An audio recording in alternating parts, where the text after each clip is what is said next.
తెలంగాణ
రాజకీయ వర్గాల్లో తీవ్ర విషాదం నెలకొంది. Secunderabad cantonment MLA Lasya Nanditha road ప్రమాదంలో మృతి చెందారు. పటాన్ చెరువు ఓఆర్ఆర్ వద్ద కారు అదుపు తప్పి డివైడర్ను ఢీకొనడంతో ఈ ప్రమాదం చోటు చేసుకుంది.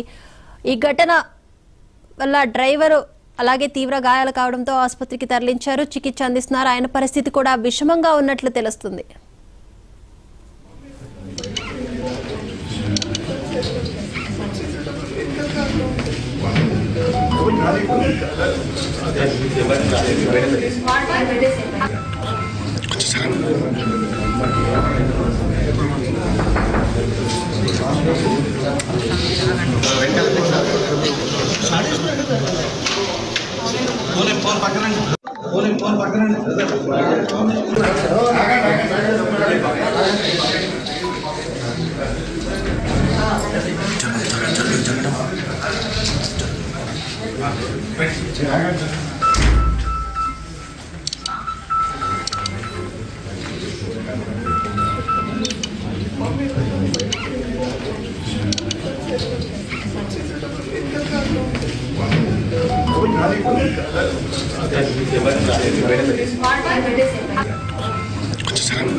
సీనియర్ నేత ఎమ్మెల్యే సాయన్న మరణంతో ఇటీవల జరిగిన ఎన్నికల్లో ఆయన కూతురు లాస్య నందితకు బీఆర్ఎస్ అధినేత కేసీఆర్ కంటోన్మెంట్ సీట్ ఇచ్చారు. కాంగ్రెస్ అభ్యర్థిపై ఆమె భారీ విజయం కూడా సాధించారు.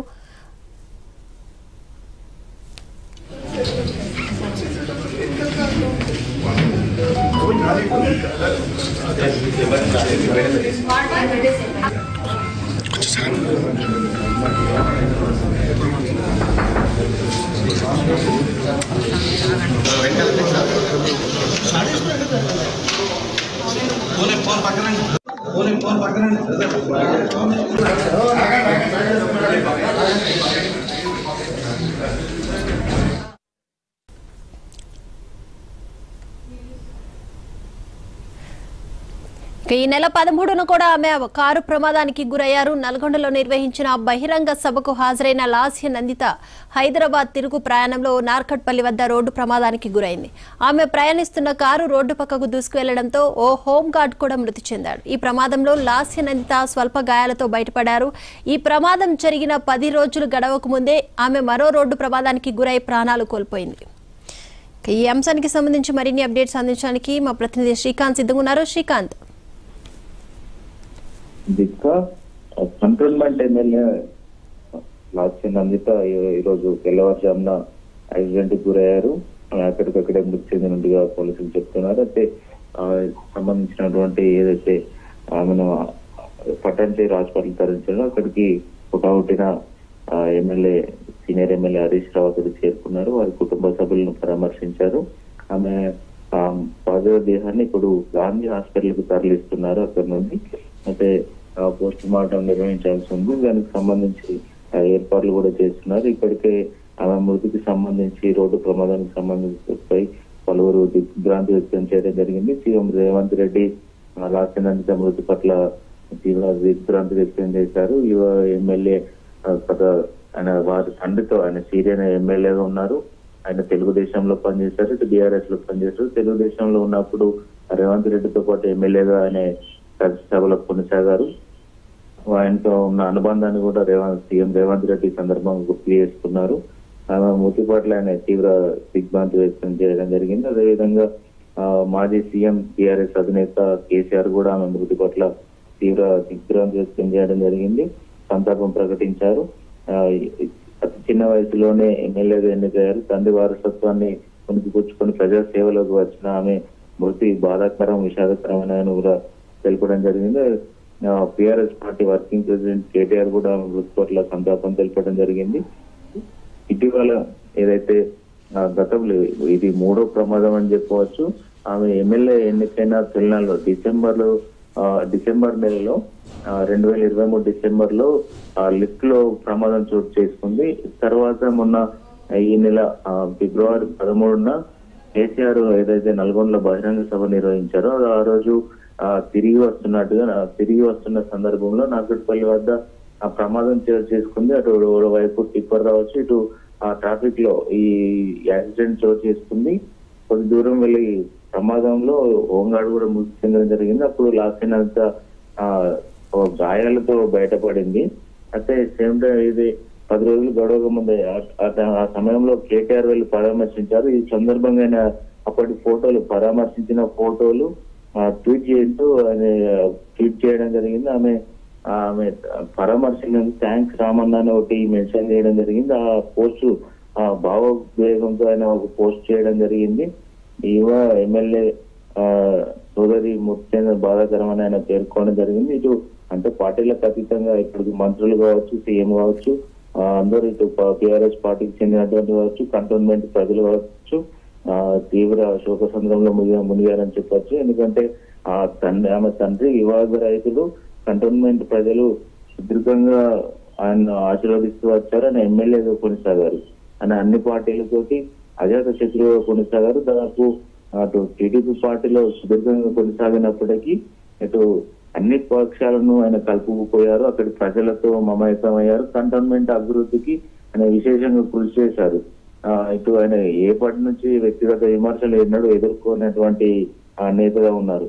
అట్లాంటి సాయన్న కూతురుగా రాష్ట్రానికి వచ్చి రాజకీయాల్లోకి రావడం, గతంలో కార్పొరేటర్ కూడా గెలుపొందింది. ఆయన మరణానంతరం టీఆర్ఎస్ పార్టీ ఆమెకు ఎమ్మెల్యే టికెట్ కేటాయించడం జరిగింది. ఆమె కంటోన్మెంట్ నుంచి మొన్న జరిగిన అసెంబ్లీ ఎన్నికల్లో విజయం సాధించింది కంటోన్మెంట్ ఎమ్మెల్యేగా. అయితే ఇప్పటికీ ఈ నేపథ్యంలోనే యువ ఎమ్మెల్యే మృతి చెందడం మాత్రం ఆ ప్రాంత నియోజకవర్గ ప్రజలు కావచ్చు, ఆమె బంధువులు కావచ్చు, శ్రేయోభిలాషులు కావచ్చు వీరు మాత్రం చాలా బాధలో ఉన్నారు, తీవ్ర విషాదంలో ఉన్నారని చెప్పవచ్చు. బీఆర్ఎస్ పార్టీకి ఇటు ప్రజలకు ప్రాంత ప్రజలకు తీరని లోటాన్ని కూడా పేర్కొనడం జరిగింది. మంత్రులు కూడా సంతాపం తెలుపుతున్న పరిస్థితి కనిపిస్తుంది. అదేవిధంగా అక్కడనే కొద్దిసేపట్లో గాంధీ హాస్పిటల్ చేరుకోనున్నట్టు తెలుస్తుంది ఆమె మృతదేహం. ఆ తర్వాత సికింద్రాబాద్ లోని వారి నివాసానికి ఆమె మృతదేహాన్ని తరలించే అవకాశం కనిపిస్తుంది. ఆమె ప్రభుత్వం కూడా ఆమె అధికారులకు లాంఛనాలతో అంత్యక్రియలు నిర్వహించాలనే ఆలోచన ఉన్నట్టు కూడా మనకు తెలుస్తోంది. Right, thank you Srikanth.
Secunderabad cantonment MLA Lasya Nanditha road ప్రమాదంలో మృతి చెందారు.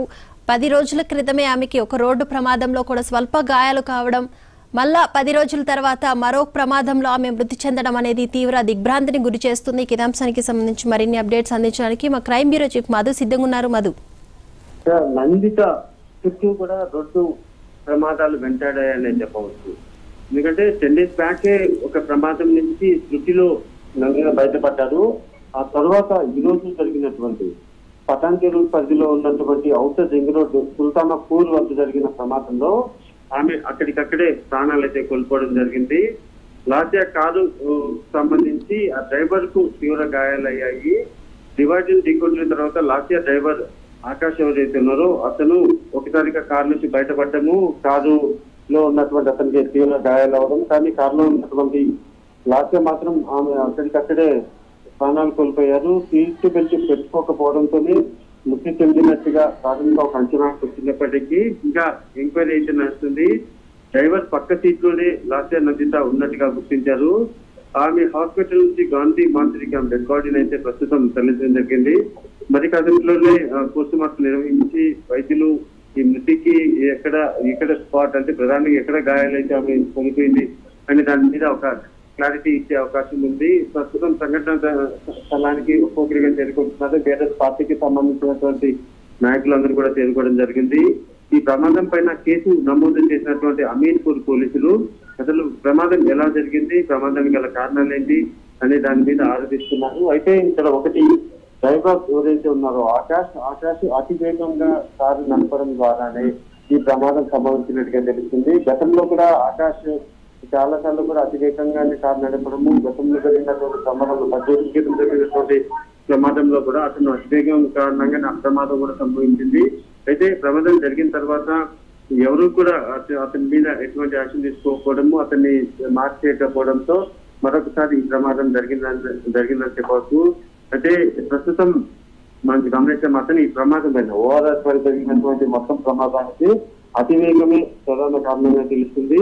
డివైడర్ ఏదైతే ఉందో ఆ డివైడర్ ను ఢీకొట్టిన తర్వాత కారు ఒకసారిగా పల్టీలు కొడుతూ కూడా, అంటే అక్కడే ఉన్నటువంటి ఆ కారు డివైడర్ ఢీకొట్టిన వెంటనే పల్టీలు కొడుతూ కూడా చాలా దూరం కూడా వెళ్ళి పడ్డము. అలా వెళ్ళిపోయిన తర్వాత కారులో ఉన్నటువంటి డ్రైవర్ పక్కనే ఉన్నటువంటి నందిత ఇద్దరికి కూడా తీవ్ర గాయాలయ్యాయి. అయితే లాస్య నందిత మాత్రము అక్కడికక్కడే మృతి చెందగా డ్రైవర్ మాత్రం తీవ్ర గాయాలయ్యాయి. వెంటనే అతన్ని హాస్పిటల్కి అయితే తరలించారు. అయితే ఒక యువ ఎమ్మెల్యేగా ఉన్నటువంటి లాస్య నందిత మరణించడం అనేది బీఆర్ఎస్ పార్టీకి అదేవిధంగా రాజకీయ పరంగా ఉన్న అన్ని పార్టీల వారు కూడా చాలా దిగ్భ్రాంతి వ్యక్తం చేయడం జరిగింది. ఎందుకంటే ఈమె ఉన్న ఎమ్మెల్యేగా అన్ని తర్వాత కంటోన్మెంట్ నుంచి ఎమ్మెల్యేగా లాస్య నందిత ఎన్నికైన తర్వాత ఆమెకు తరచుగా ఏదో ఒక రూపంలో అంటే లిఫ్ట్లో కూడా ఎదుర్కొని ఒకసారికి ఆమె తీవ్ర ఇబ్బందులు పాలయ్యారు. అదేవిధంగా మరొక ప్రమాదం, మళ్ళీ ఒక ప్రమాదం, ఇలా తరచుగా ప్రమాదాలు అయితే వెంటాడుతున్నాయని చెప్పవచ్చు. చివరికి ఈ రోజు ఓఆర్ఆర్ మీద జరిగినటువంటి ప్రమాదంలో మాత్రం ఆమె అక్కడికక్కడే ప్రాణాలు వదిలారు. Right, thank you Madhu.